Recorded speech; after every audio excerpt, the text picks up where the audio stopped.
Welcome to the Hope for the Animals podcast, sponsored by United Poultry Concerns. I'm your host, Hope Bohannick, and you can find all our past shows by going to our website, hopefortheanimalspodcast.org, and you can find my contact information there as well. I would love to hear from you. So today I'm going to be flying solo. No guest today. I just want to tell you a story today. I'm going to tell you the story of a rooster that I rescued.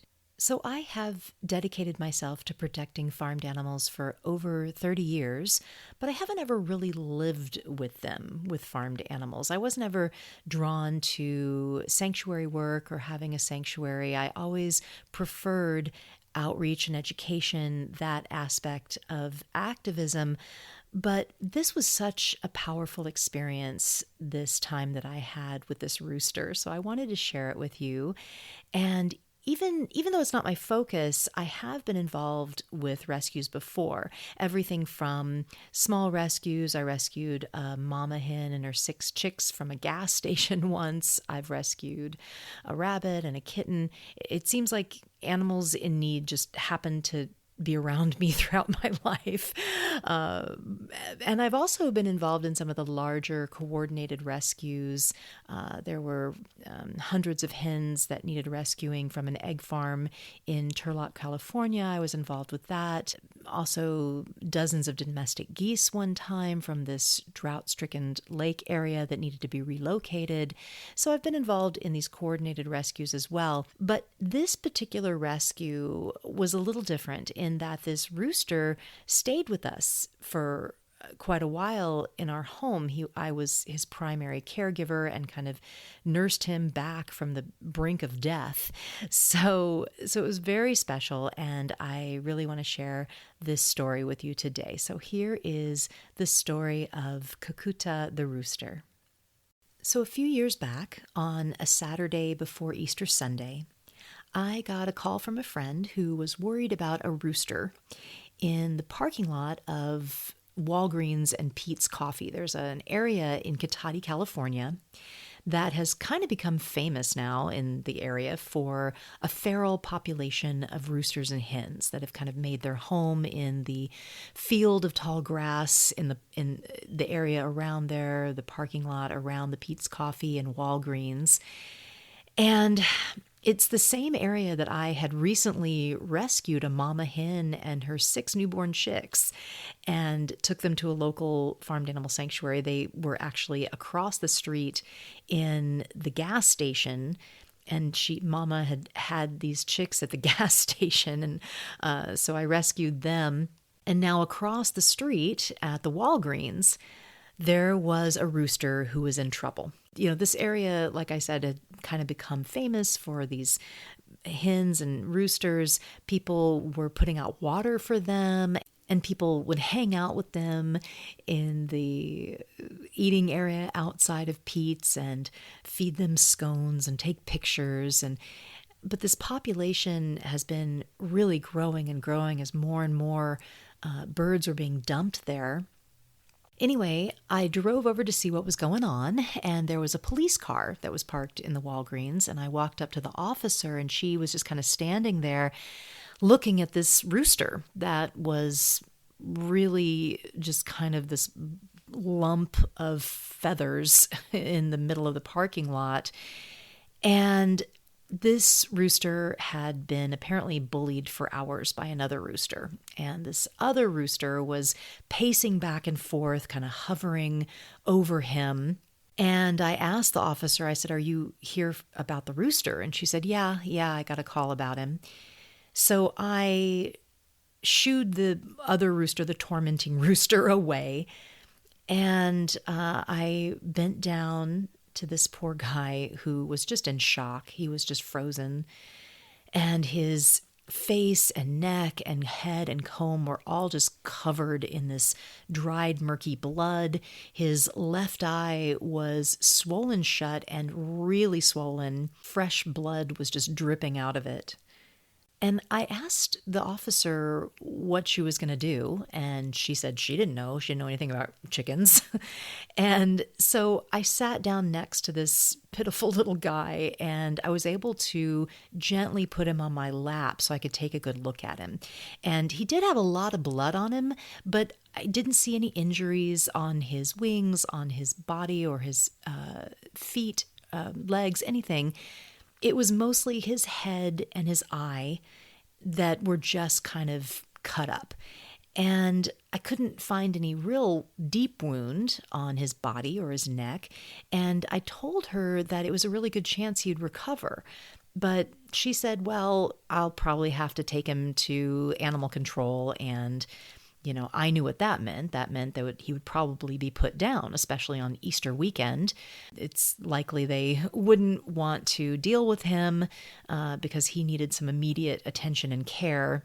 And so I ended up with a rooster in my car. I just knew at that moment that really I was his only hope. I knew if I let the officer take him, it was very likely he would be euthanized. So I wrapped him in a towel that the lady in Walgreens was kind enough to offer a towel that they had for sale. She just gave me a towel, and I wrapped him up, put him in my car, and took him home. His life was in my hands. So I had an animal carrying crate for my cats, and I put some soft towels in there, and I put him in there so he'd feel safe. And he didn't move for 7 days. For 7 days, that poor soul just sat traumatized. I mean, he really didn't move, and he wasn't interested in water. He wasn't interested in food. We tried everything. We tried blueberries and pasta and apples and rice and bananas, and nothing worked. His eye was so swollen, it was the size of a marble. I got some antibiotic cream from a local farmed sanctuary, and I applied that to his eye twice a day. A few times I did take him out of the crate and set him in the sun for a while, just trying to enliven him, but he would just sit motionless, listless. I was so worried about him, and every morning I ran to the crate to check on him early because I was so afraid that he probably died overnight, But he didn't. He would still just be sitting there staring. We named him Kakkuta, and Kukkuta means rooster in Sanskrit. So slowly the swelling of Kukkuta's eye did subside, and on the 7th day of being a guest in our very small cottage and small backyard, he stood up and walked out of the crate and started drinking some water. We were thrilled. I mean, we couldn't believe it. We were like, yay, he's going to be okay. He started dunking his head under the water again and again to wash off all that crusted blood on his face and comb. And the next morning, we heard him crow for the first time. And it was such a joyful sound. It was this robust celebration of life. And he started doing much better day by day. It didn't take him long till he was just running around and pecking at everything. And he was a perfect gentleman. He at first needed about maybe a 4-foot radius around us, just kind of unsure of our intent. But very soon I was able to pick him up without him protesting. And now he was coming right up to us and following us around the yard. He was just such a gentle soul. He would talk to us with sweet clucks and balks and coos of affection, sounds of gratitude when we'd give him food. He was so full of life. He was busy all day, loved to interact with us. We were just mesmerized watching him. So Kukkuta needed to be rescued because people eat eggs. Seems disconnected, right? Why would that be? I mean, what is a rooster being rescued from a Pete's parking lot, Walgreens parking lot, have to do with eggs? Well, let me lay it out for you. because of the tireless work of animal advocacy organizations like United Poultry Concerns over the last 3 decades, there's been a growing awareness that hens suffer in the egg industry. We've gotten the message out about the tragedy, the horrors of the industrial egg industry and what the hens suffer in these places. Now, in Sonoma County and other places, people have bought into this farm-to-table ethos, and they want a more natural, more humane experience. The area is largely wealthy, and suburban people are buying chicks from feed stores and off Craigslist, and they are raising their own chickens for eggs.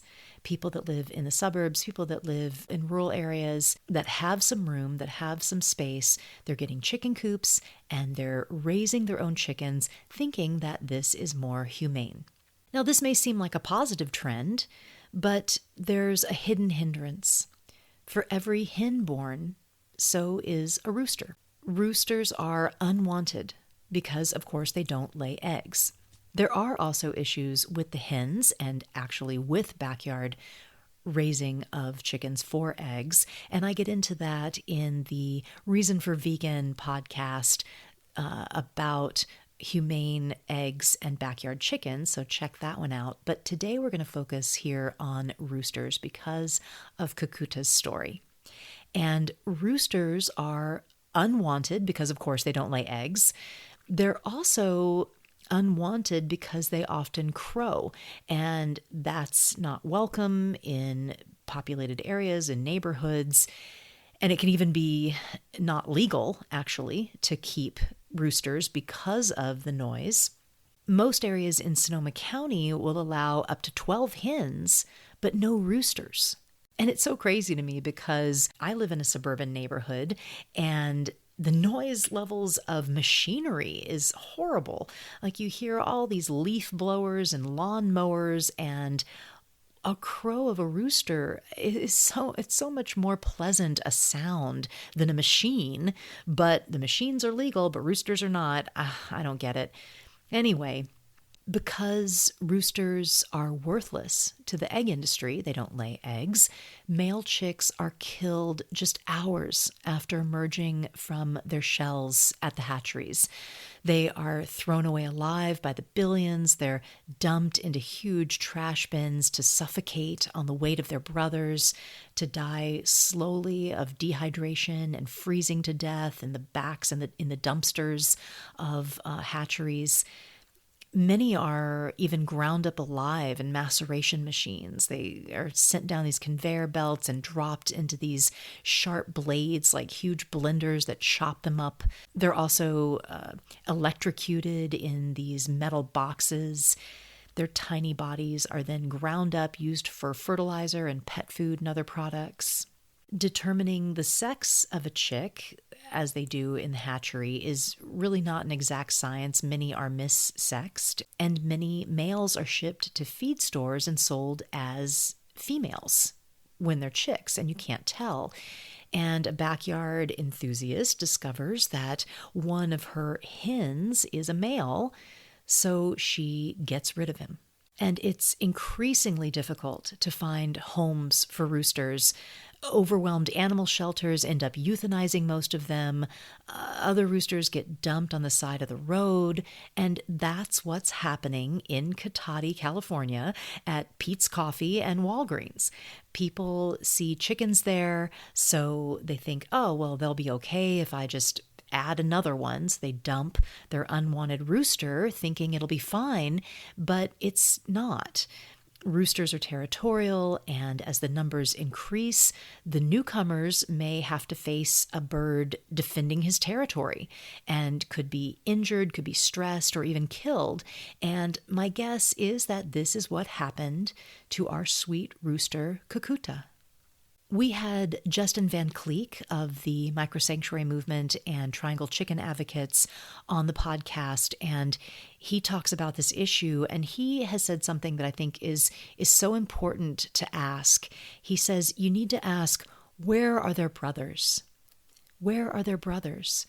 Whenever there is an egg operation and a situation where hens are being raised for eggs, whether it be industrial scale, whether it be cage-free, whether it be free range, whether it's a backyard, someone's backyard, you need to ask, where are their brothers?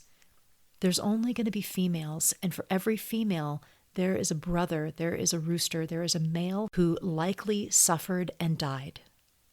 My husband and I, unfortunately, couldn't keep Kukkuta. We decided not to keep Kukkuta because we were just renting this small duplex and we were going to need to move soon.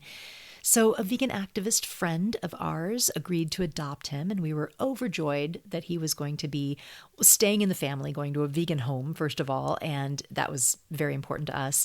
And she had an acre of land with 3 rescued hens, but no rooster. So he was going to be coming into a family of hens that he could love and protect.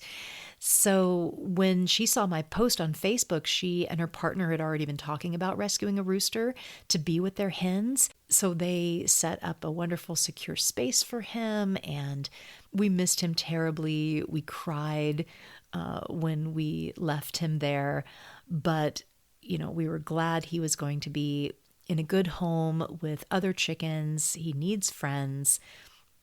Being vegan for over 30 years now, I've long respected chickens' lives, but I never lived with a chicken.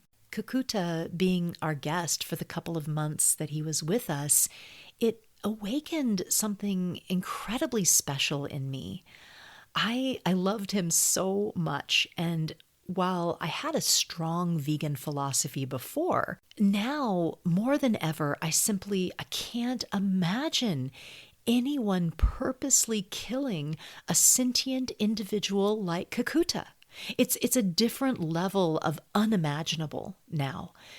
Everything in me wanted to protect him, wanted to keep him alive.